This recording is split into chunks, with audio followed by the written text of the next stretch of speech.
Salut les makers, salut les amis, comment est-ce que vous allez? Voilà, aujourd'hui nous allons aborder un nouveau projet. Voilà, donc nous allons parler du capteur de gaz, autrement dit la MQ2. D'accord, qu'est-ce que c'est? Euh, le capteur de gaz dénommé MQ2? Eh bien, tout simplement, allons-y voir. Je vous le présente d'abord. Il s'agit bien de ce capteur-là. Voilà, celui-ci, du MQ2. Voilà. Alors, donc, par définition, qu'est-ce que c'est? Le capteur de gaz MQ2 donc, est un sensible semi-conducteur donc, qui est conçu pour détecter une variété de gaz combustibles et de fumée. Donc, il est largement utilisé dans des applications de détection de fuite de gaz et de surveillance de la qualité de l'air. Donc, le principe de fonctionnement, d'accord? Le capteur MQ2 se compose donc d'un élément sensible en oxyde d'étain. Lorsque le gaz cible entre en contact avec l'élément sensible, n'est-ce pas, sa résistance électrique diminue. Et cette variation de résistance donc, est proportionnelle à la concentration du gaz présent. Autrement dit, le capteur MQ2 est chauffé à une température constante pour assurer un fonctionnement stable. Donc les caractéristiques ici, c'est que le capteur MQ2 a une forte sensibilité à la détection du GPL, au propane, à l'hydrogène et à d'autres gaz combustibles. Et aussi, on peut éventuellement détecter aussi des traces de fumée à partir du même capteur. Donc ce capteur-là est doté de 4 broches, d'accord? Donc nous avons deux broches d'alimentation, une VCC, une JND, et deux broches, une pour la broche analogique qui permet d'envoyer les données sur la carte et une broche numérique. D'accord? Alors, à cet effet, tout de suite, nous allons faire un test. Nous allons faire un test. Le test ici va consister à faire tourner un petit programme pour voir un peu le comportement du, du capteur de gaz, donc dénommé toujours MQ2, par rapport au constituant de l'air. Donc ici, voilà, dans la console, c'est lisible. Donc on détecte de la fumée, d'accord, du méthane, du LPG et de l'hydrogène à des proportions données. Et donc ces proportions sont comparées à 2 exposants 16, soit 65 535, tout simplement. Donc s'il faut les ramener en termes de pourcentage, c'est des pourcentages très faibles, 0, quelque chose. Donc ce qui montre déjà que le capteur MQ2 a vraiment une très bonne sensibilité à la détection de gaz et de traces de fumée dans l'air, tout simplement. Donc voilà. Donc pour réaliser ce projet-là tout de suite, ici j'ai mon capteur MQ2. Donc ici j'ai rattaché le VCC à 5 volts au V-bus de la 4. J'aurais pu le rattacher à 3,3 volts sur cette broche-là exactement. Donc c'est au choix. D'accord? Puisque le capteur peut supporter une tension comprise entre 3 volts, 3 volts et 5 volts, tout simplement. Je rattache le GND ici, à l'un des GND, et la broche analogique, n'est-ce pas? Je la rattache au GPIO 28, non 26, pardon, GPIO 26, autrement dit l'ADC 0. Donc pour récupérer les données analogiques. Bon, ici, il faut dire que je n'ai pas utilisé la broche numérique. Ce n'est pas encore important pour le moment. Certainement dans d'autres vidéos, nous allons l'utiliser au besoin. Voilà. Donc ici, voilà. Donc nous avons la détection. Alors on va essayer un autre projet, un projet un peu plus intéressant. D'accord. Voilà un autre projet, celui-là. D'accord. Donc je l'ai dénommé système de sécurité. Je l'ai dénommé système de sécurité par détection de fumée ou de gaz, tout simplement. Donc pour réaliser ce projet, de quoi aura-t-on besoin? Tout simplement, Donc ici, un capteur de gaz, le même, un buzzer, un transistor du type NPN. Ici, principalement, j'ai utilisé du 2N2222, une Raspberry Pico, une LED. Donc, connecté sur le GPO1, entre le GPO1 et le GND, et puis des jumpers, autrement dit, des câbles de connexion et un protoboard, tout simplement. Alors, si je reviens sur ce code-là que j'ai dénommé MQ2 automatique, d'accord, donc je vais d'abord arrêter le premier programme en cours, et puis j'exécute ce programme-là, MQ2 automatique. Donc, tout de suite, dans le code, j'active d'abord la calibration rapidement. Donc, on va expliquer tout de suite ce qui se passe. Alors, on va faire le test. Donc, j'ai la proportion de fumée, toujours la même proportion, 19,86 sur 65 535. Pareil pour le LPG 439, le méthane 11,41 et 8,65 environ pour l'hydrogène. D'accord? Alors, nous allons effectuer un petit test tout de suite. Donc, ici, j'ai un briquet. Alors, je suppose que dans ce briquet-là, j'ai du butane, hein, je crois bien. Voilà, j'ai même pas lu, mais je suppose que c'est du butane. Voilà, donc le voilà tout de suite. Alors, nous allons envoyer du gaz, d'accord, du gaz contenu dans ce briquet-là sur notre capteur et voir le comportement de notre système de sécurité, de détection au gaz et à la fumée. Donc voilà, je presse. Voilà, tout de suite. Quelques gaz sont détectés. Allons-y voir. Donc ici, il y a un taux élevé de fumée dans ce contenant-là. Et puis, il y a du LPG qui est détecté. De l'hydrogène aussi est détecté. Donc, vous voyez bien ce que les gens nous produisent. Voilà. Donc, voilà, fumée, toujours fumée détectée. Il y a aussi des traces de méthane. Il y a des traces de méthane. Voilà.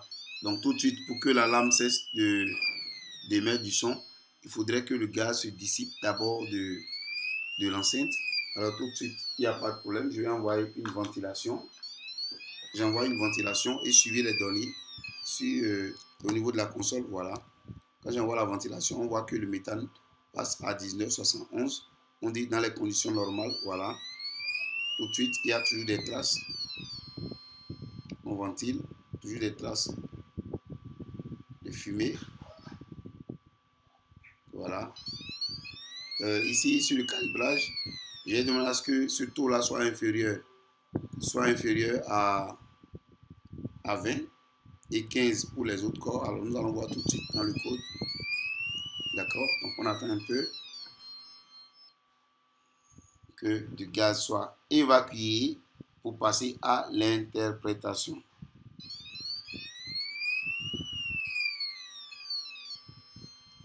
Voilà, donc on voit que le taux diminue. Autrement dit, il y a du gaz qui a été capté ici à l'intérieur de la maille. Voilà, le taux diminue au fur et à mesure. En deçà de 20, d'accord, de cette quantité, je pense que donc la lame va cesser d'émettre. Voilà, on est à 19,76. Il n'y aura plus d'alarme. Voilà, tel que le code, tel que dans le code, je l'ai proposé. Ah, quand je retire, il existe encore. Donc, on attend d'évacuer.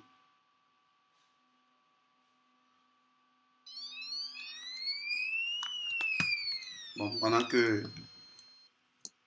que le méthane soit évacué, donc j'envoie de la ventilation pour dégager le gaz de l'enceinte. Alors, pendant que cela se fait, nous allons interpréter rapidement le code. Nous allons interpréter rapidement le code. Alors ici, from matching import pin. Et aussi, j'importe PWM. Voilà, tout simplement. Donc, voilà, PWM pour la lame. De MQ2, on importe aussi MQ2. D'accord. Euh,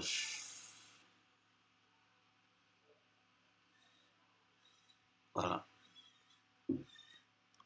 Bon, je pense que le taux de gaz a été évacué de l'enceinte, je crois bien.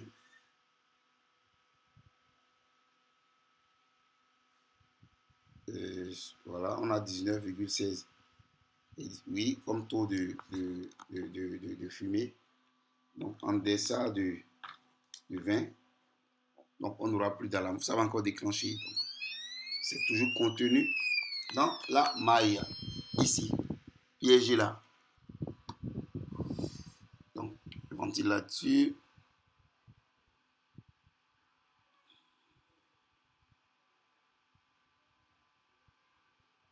Voilà. Je ventile, puis ça dégage de cette maille là. Bien. Voilà.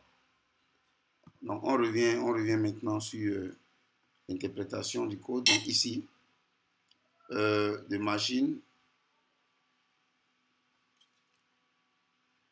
Ben là,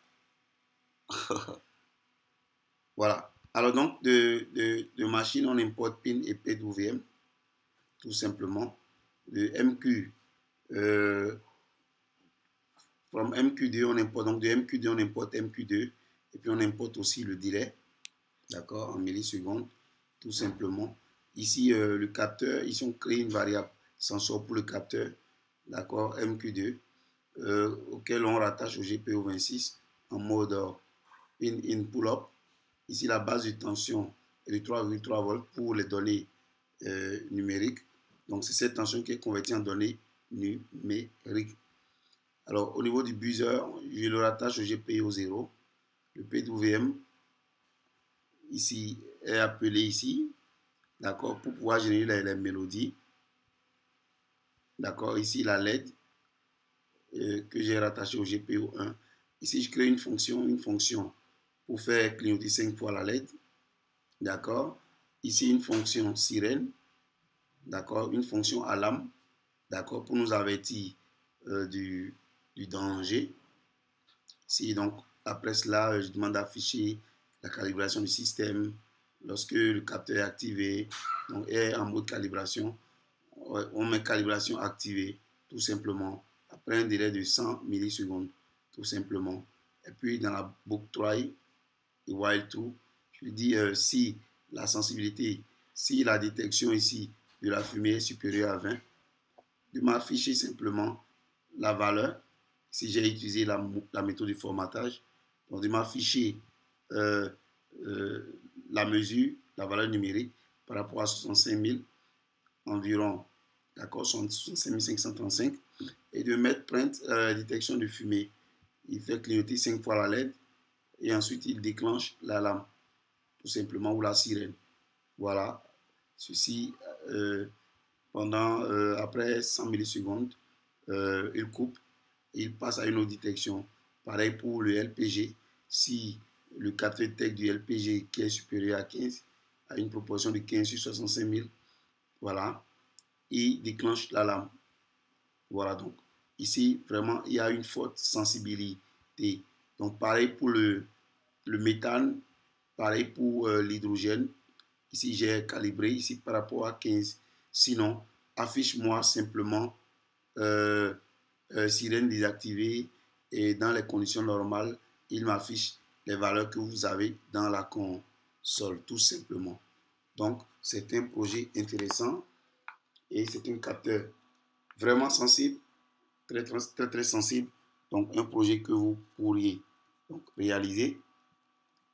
Voilà, très intéressant. Donc, je reprends le test une dernière fois avec ce capteur vraiment sensible. Je lui envoie encore une faible quantité de gaz. Voilà, j'attends. Il analyse et voilà, il déclenche tout de suite. Donc voilà les amis. Merci d'avoir suivi la vidéo. Surtout, n'oubliez pas de liker. N'oubliez pas de liker et de partager massivement. Donc, n'oubliez aussi pas de vous abonner pour suivre les vidéos en cours parce qu'il y a pas mal de choses à partager. Voilà, comme ça on s'amuse. Merci les amis, Work in Progress, et à très bientôt pour de nouvelles vidéos. Ciao, ciao.